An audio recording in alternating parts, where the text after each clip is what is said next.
Hello anime lovers, स्वागत है आप सभी का सोलो लेवलिंग के एपिसोड नंबर 3 में, जहां पर हमारा जो संग जिंगू है भाई साहब कुछ ऐसी चीज़ें देखता है, कुछ ऐसी चीज़ें उसको करने को मिलती है जो उसके एक्सपेक्टेशंस में होती ही नहीं है। क्योंकि सबसे पहली चीज़ तो एक कि वो कल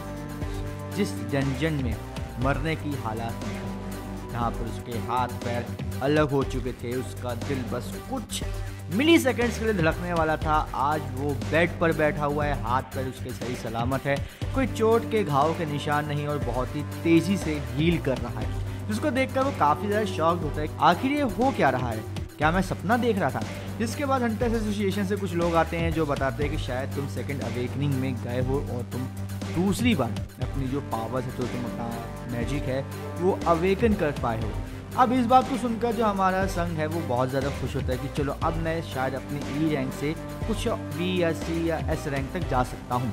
और इसी वजह से वो खुशी खुशी एक टेस्ट देता है जहाँ पे चेक किया जाता है कि क्या वो सच में सेकेंड अवेकनिंग कर पाया है या नहीं। लेकिन वहाँ पे जब वो चेक करते हैं तो पता चलता है कि नहीं, वो अभी भी ई रैंक ही है और वो किसी भी टाइप से सेकेंड अवेकनिंग में नहीं गया है। अब इसकी वजह से जो हमारा जिन्वू है वो फिर से एक सदमे में चला जाता है, बोलता है यार कुछ ज़्यादा ही मैं एक्साइटेड हो गया था, ऐसा होना नहीं चाहिए था। अब यहाँ पर क्या होता है, जिन्वू की बहन आती है और वो उससे बात करती है। वो काफ़ी ज़्यादा गुस्से में होती है कि भाई तुम अब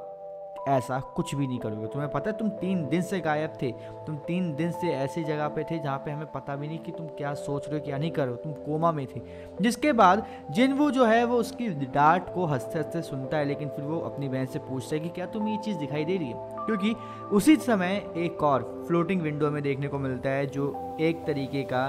गेम का पूरा पोर्टल दिखाई दे रहा था, जहाँ पर जिन्वू अपनी बहन से पूछता है कि तुम अगर गेम खेलते हो और वहाँ पे तुम्हें कोई नोटिफिकेशन या मैसेज आता है तो तुम मैसेज कैसे खोलती हो। तो वो बोलती है कि मैसेज बॉक्स को खोलोगे तो वो खुल जाएगा। अब यहाँ पे जिन्वू जैसे उस मैसेज बॉक्स को खोलता है, उसको कुछ टास्क दिए गए होते हैं एक दिन में जो उसे पूरे करने होते हैं, जिसको वो हल्के में लेता है, वो उसको पूरा नहीं करता। लेकिन वहाँ पर लिखा होता है कि अगर तुम इन टास्क को पूरा नहीं कर पाओगे तुम्हें इसके खिलाफ पेनाल्टी भुगतनी पड़ेगी। रात के 12 बज गए, वो आराम से सो रहा था। सडनली क्या होता है, एक भूकंप आता है और उस भूकंप की वजह से जो जिन्वू है वो टेलीपोर्ट हो जाता है एक डेजर्ट में, जहाँ पर वो एक नहीं, 2 नहीं, 3 नहीं, काफ़ी सारे सेंटीपीड्स टाइप के मॉन्स्टर से लड़ रहा होता है। या फिर बोलूँ कि वो अपने आप को सिर्फ बचा रहा होता है, क्योंकि उस गेम का एक ही क्राइटेरिया था कि आपको 4 घंटे तक जिंदा रहना है। और जिन्वू वहाँ पर बड़ी मुश्किलों से भागते भागते इधर उधर कुछ ना कुछ करके अपने आप को सेफली 4 घंटों में रख लेता है। उसके बाद क्या होता है, वो वापस जो उसका रूम होता है हॉस्पिटल का, उसमें टेलीपोर्ट होता है, वो वहाँ पर सो जाता है। जिसके बाद जब वो अगले दिन उठता है, बल्कि अगले दिन नहीं 3-4 दिन बाद जब हम लोग देखते हैं तो हम लोग देखते हैं कि भाई जिन्वू जो है अपने टास्क को लेकर, जो भी उसको चीज़ें दी जा रही है उसको लेकर काफ़ी ज़्यादा सीरियस है। और वो यहाँ पर सिर्फ और सिर्फ एक ही चीज़ पर फोकस कर रहा है कि कैसे उसको अपनी स्ट्रेंथ को बढ़ाना है, कैसे उसे अपनी रैंक को आगे बढ़ाना है। और उसने बताया कि जब भी वो अपने जो स्किल्स हैं, जो भी उसको मतलब दिया जाता है, उन सब चीज़ों को पूरा करता है तो उसको कुछ मिस्ट्री बॉक्सेस भी मिलते हैं। और अभी तक मिस्ट्री बॉक्सेस में सिर्फ बैंडेजेस और पेन ही मिला है, लेकिन आज मिस्ट्री बॉक्स में क्या मिलता है, एक की, डंजन की। जिसको देखकर वो बोलता है कि अब तो मैं काफ़ी ज़्यादा मतलब तेज़ी से हील हो रहा हूँ, लेकिन अभी भी एक बात है जो मुझे समझ में नहीं आ रही कि आखिर ये चल क्या रहा है मेरे साथ। बट कोई नहीं, वो उस डंजन की को लेता है और वो निकल जाता है उस डंजन के पास, जहाँ पर वो उस डंजन में की लगाता है और डंजन खुल जाता है। वो अंदर जाता है, अंदर जाने के बाद वो एक ऐसे डायमेंशन में चला जाता है जहाँ से वो बाहर तब तक नहीं आ सकता जब तक वो उस डंजन के जो मेन बॉस है उसको हरा ना दे। वो जाता है अंदर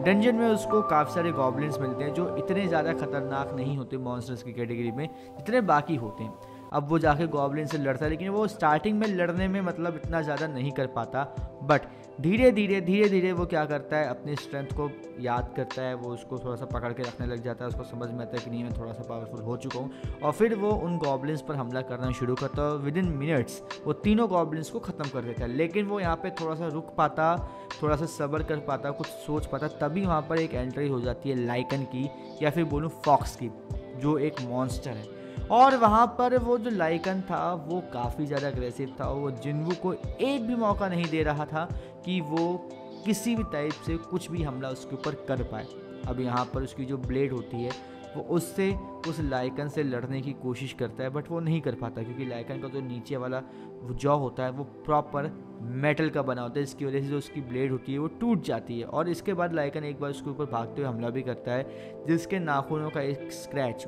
उसके गाल पर पड़ जाता है। तब जिन्वू को समझ में आता है कि नहीं, यहाँ पर अगर मैंने गलती से भी कोई भी बड़ा डैमेज ले लिया, फिर कोई छोटा सा भी डैमेज ले लिया, तो मैं यहाँ पे अपने आप को नहीं संभाल पाऊँगा, मैं अपने आप को हील नहीं कर पाऊँगा, क्योंकि मेरे साथ कोई हीलर नहीं है। लेकिन तभी क्या होता है, वो एक ऐसी जगह पर खड़ा हो जाता है जहाँ पर जो लाइकन है वो उसके ऊपर हमला करने वाला होता है। वो भागने की कोशिश करता है, लेकिन उसके पैर वहाँ पे फ्रीज हो जाते हैं, वो आगे नहीं बढ़ते हैं और उसको समझ में नहीं आता कि अब मेरे साथ क्या होगा। और यहीं पर एंडिंग हो जाती है सोलो लेवलिंग के एपिसोड नंबर 3 की। और यहाँ से जो हमारा जिन्वू है